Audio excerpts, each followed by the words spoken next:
Hello everyone, কেমন আছো সবাই? আশা করছি সবাই খুব ভালো আছো, সুস্থ আছো। তোমাদের ভালোবাসায় আমিও ভালো আছি। আমি প্রীতি, নতুন আরেকটি ব্লগে তোমাদের সকলকে ওয়েলকাম জানিয়ে এখন থেকে ব্লগটি শুরু করছি। আই হোপ আজকের ব্লগটিও তোমাদের ভালো লাগবে। তো সম্পূর্ণ ভিডিওটি জুড়ে আমার সঙ্গে থেকো। ঘুম থেকে উঠেই রান্নাঘরে চলে এলাম, আর এসে এই যে লাউটা রান্না করব, তো সেটা দুই ভাগে কেটে নিয়েছি। একটা করব মুগ ডাল দিয়ে আর একটা করব চিংড়ি মাছ দিয়ে, ছোট চিংড়ি। তো মুগ ডালটা একটু আগে সেদ্ধ করে নিয়েছি, সেদ্ধ বলতে ওই বলকটা ওঠার পর তারপর লাউটা দিয়ে দিলাম, আর এদিকে চিংড়ি মাছগুলি ভেজে নিচ্ছি। তো চিংড়ি মাছ দিয়ে যেটা করব সেটা একেবারে সম্বাস দিয়েই বসিয়ে দেব, এই যে কালো জিরে আর পেঁয়াজ দিয়ে তারপর লাউটা দিয়ে দেব। আর ওইদিকে ডালের সঙ্গে লাউটা যে সেদ্ধ হচ্ছে সেটা পরে ফোড়ন দেব। তো এই যে এখন একটু আদা, জিরে গুঁড়ো, ধনে গুঁড়ো, হলুদ আর লবণ দিয়ে মজে মজে রান্নাটা করব, মানে ঢেকে ঢেকে আস্তে আস্তে রান্নাটা হবে। তো এই ফাঁকে চলে যাব বেডরুমটা গুছিয়ে চলে আসব। আর লাউটা কাটার সময় ওই ডিম সিদ্ধ দিয়েছিলাম, সেটা ওই সকালে খাওয়ার জন্য, সকালে বলতে খাওয়ার জন্য এনেছিল, কিন্তু আমি খাই না আর কি। তো আজকে ছেলের জন্য রান্না করব, তো একটা এক্সট্রা দিয়েছি, তো সেটাই এখন কেটে নিচ্ছি। তো এটা হাঁসের ডিম সিদ্ধ হতে তো অনেকক্ষণ সময় লাগে, সেই জন্য আরও সিদ্ধ দেওয়া হয় না, খাওয়াও হয় না। তো আজকে যেহেতু ওর জন্য রান্না করবো, ও তো আর লাউ দিয়ে খাবে না, তো সেই জন্য ভাবলাম যে না, একটা এক্সট্রা করে সিদ্ধ দিয়ে দিই। তো সেটাই খেয়ে জল খেয়ে চলে এলাম, এই যে এখন বিছানাটা গুছিয়ে নিচ্ছি। ঘুম থেকে উঠেই চলে গিয়েছিলাম রান্নাঘরে, কারণ আজকে অনেক কিছু রান্না হবে সেই জন্য। তো যেদিন বেশি রান্নার তাড়াহুড়া থাকে তখন মনে হয় যে কখন তাড়াতাড়ি সব কিছু সেরে নেব। তো বিছানাটা গোছানো হয়ে গেছে। তো বিছানাটা গুছিয়ে ঘরে ডাস্টিংটা করে নিয়েছি, সেটা আর তোমাদের সঙ্গে আজকে শেয়ার করলাম না, কারণ আজকে অনেক তাড়াহুড়া, তো ক্যামেরা সেট করে কাজ করতে করতে কিন্তু অনেকটাই লেট হয়ে যায়। তো সেই জন্য আর আজকে তোমাদের সঙ্গে সেটা শেয়ার করলাম না। তো এখন ঘরটা ঝাড়ু দিয়ে নিচ্ছি, ঘরটা ঝাড়ু দিয়ে ঘরটা মুছে নেব, আর ফাঁকে ফাঁকে রান্নাঘরে গিয়ে কিন্তু তরকারিগুলি নাড়া দিয়ে আসছিলাম। তো আজকে রান্নাঘরে অনেকটা সময় লাগবে আমার, তো সেই জন্য এই দিকটায় অনেকটা তোমাদের সঙ্গে কম শেয়ার করছি। বন্ধুরা, তোমরা যারা আমার ব্লগ দেখো, তো তোমাদের কাছে জানতে চাই তোমরা কীরকম ব্লগ দেখতে চাও পরবর্তী ব্লগগুলি, তো এটা অবশ্যই কমেন্ট করে জানিও। আর আজকের ব্লগটি যদি ভালো লাগে তাহলে প্লিজ একটা লাইক করে দিও, আর কমেন্ট করে জানাতে ভুলো না। আর যদি ভালো লাগে, নতুন কোনো বন্ধু থাকো আমার ভিডিওটি দেখো, আর যদি ভালো লাগে তাহলে প্লিজ চ্যানেলটি সাবস্ক্রাইব করে থেকে যেও আমার পরিবারে। আমার পরিবার থেকে তোমাদের জন্য অনেক অনেক ভালোবাসা রইল। আমরা যে হাউসওয়াইফরা আছি আর আমাদের সংসারের কাজগুলি আমার মনে হয় মোটামুটি সবার সেম হয়ে থাকে, কিছু অংশ হয়তো ডিফারেন্ট থাকে, বা কাজের আগে পরে হয়তো বা হয়ে থাকে, মানে কেউ একটা আগে করে বা পরে করলো, বা অনেকের রুটিনই আলাদা থাকে। তো আমার মনে হয় সবারই সংসারের কাজ একরকম থাকে, আর মাঝে মধ্যে একঘেয়েমিও লেগে যায়। তো মনে হয় যে মাঝে মধ্যে কোথাও থেকে একটু ঘুরে আসতে পারলে মনে হয় ভালো হতো, কিন্তু সবসময় তো আর যাওয়া যায় না। আর আমাদের সংসারে ছেড়ে আমরা 2-3 দিনের জন্য গেলেও আমাদেরকে সেই ফিরে সংসারের মানে মায়ায় দেখবে আবার ফিরে আসতে হয়।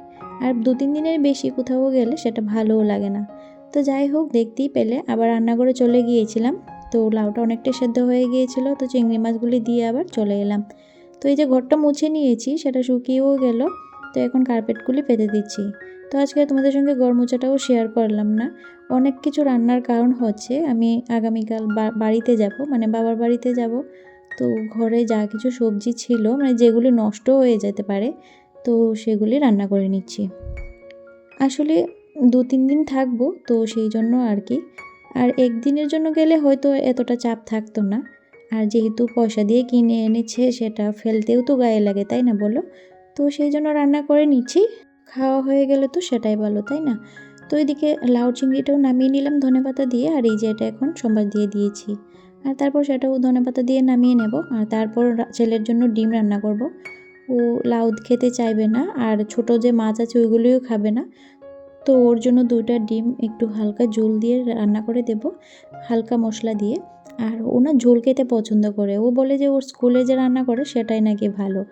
তো ওর স্কুলের মতো করে রান্না করে দিতে হবে বেশি ঝোল দিয়ে, তো ওর জন্য এই রান্নাটা করছি। আর ওইদিকে ভাতটাও বসিয়ে দিয়েছি।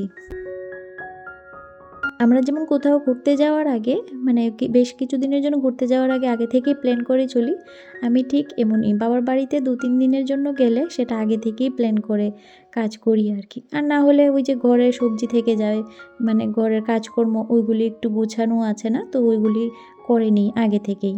আর না হলে কি বলো তো, পরে গিয়ে একটা টেনশন থাকে কি হবে, তো সেই জন্য আর কি। তো দেখো ডিমটা নামিয়ে নিয়ে এই যে এখন মাছগুলি ভেজে নিচ্ছি। এই মাছগুলি গতকাল যে কেটেছিলাম সেইগুলি। তো এগুলি 2বারে ভেজে নিচ্ছি, একবারে আর হলো না, তো 2বারে ভেজে এই যে এবার ফোড়নটা দিয়ে দিচ্ছি। তো মাছটাও না বেশ ভালো হয়েছিল। এখন সব মানে শীতের দিনে এই ছোটো মাছের ঝোলটাই খেতে ভালো লাগে, কিন্তু ওই যে বাছা কাটার জন্য ভালো লাগে না আর কি। বাজার থেকে করে আনলে বা ভালো হতো, কিন্তু ওই সময় নেই বলে দিয়ে যায়। তো যাই হোক দেখো ঝোলটা ফুটে উঠেছে, তো এখন মাছটা দিয়ে ধনেপাতা দিয়ে নামিয়ে নেব। আর এই হলো আজকে রান্না বান্না। আর গতকালকেরও কিছু রান্না আছে, ওইগুলি গরম করে রেখে দেব, খাওয়ার সময় মানে খাওয়া যাবে আর কি। তো দেখো সব রান্না কমপ্লিট হয়ে গেছে। এখানে ডিম, এখানে মুগ ডাল দিয়ে লাউ, এখানে মাছের ঝোল, আর এখানে চিংড়ি মাছ দিয়ে লাউ। তো এই হলো আজকের রান্না। আর এখন আমি সব কিছু গুছিয়ে পরিষ্কার পরিপাটি করে তারপর যাব স্নান করতে। স্নান করে এসে খাওয়া দাওয়া করব। আর ছেলেকে খাইয়ে দাইয়ে আন্টির বাড়ি পাঠিয়ে দিয়েছি। ওকে রেগুলারই কিছুদিন ধরে পড়াচ্ছে, কারণ হচ্ছে ওর পরীক্ষা। আর এই যে স্নান করে ছাদে গিয়েছিলাম, ছাদ থেকে কয়েকটা কাঁচা লঙ্কা নিয়ে এসেছিলাম। আর এই যে এখানে দুপুরের খাবারটা আমি বেড়ে নিয়েছি, মাছ, মুগ ডাল দিয়ে, চিংড়ি মাছ দিয়ে লাউ, তারপরে যে গতকালকের মোচা আর হচ্ছে কচু ভর্তা। তো চলো খাবারটা খেয়ে নিই। তো খাওয়া দাওয়া করে এই যে কিছু কাপড় ছিল জমানো, তো ওইগুলি এখন ভাঁজ করে রেখে দেব।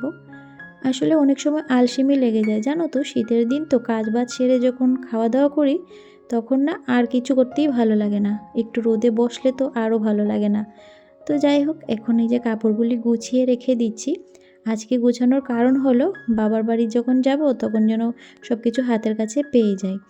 তো আর যাব যখন ঘরটাও একটু গুছিয়ে দিয়েই যাব। আমার না কোথাও যাওয়ার আগে ঘরটা একদম গুছিয়ে পরিপাটি করেই যাই। এই যে এলোমেলো করে যাব, সেই তো ফিরে এসে দেখে আমারই বিরক্ত লাগবে।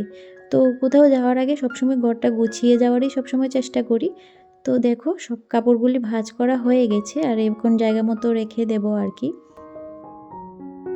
আর গতকাল না আমার মেজো জায়ের সঙ্গে বাজারে গিয়েছিলাম টাউনে, তো মেজদি কিছু জিনিস এনেছিল, আর আমি দেখো এই ছাপা শাড়িটা এনেছি, মানে বাড়িতে পরার জন্যই।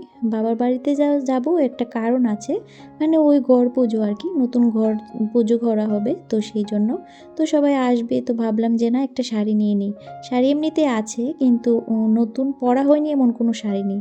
তো এই যে ক্যাটালগের মধ্যে যে অরেঞ্জ কালার শাড়িটা, এটা হচ্ছে আমার শাড়িটা।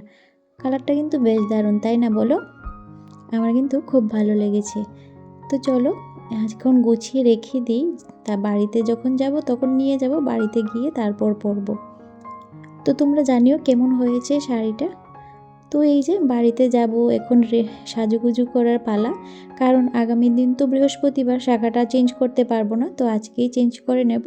আর এই যে নেল পলিশটা, মানে আমি যে আজকের ব্লগটা তোমাদের সঙ্গে শেয়ার করব সেটা হচ্ছে বুধবারের ব্লগ। তো এই হলো সাজুগুজু বাড়িতে যাওয়ার জন্য। তো চলো আজকের ব্লগটা এখানেই শেষ করছি, টাটা।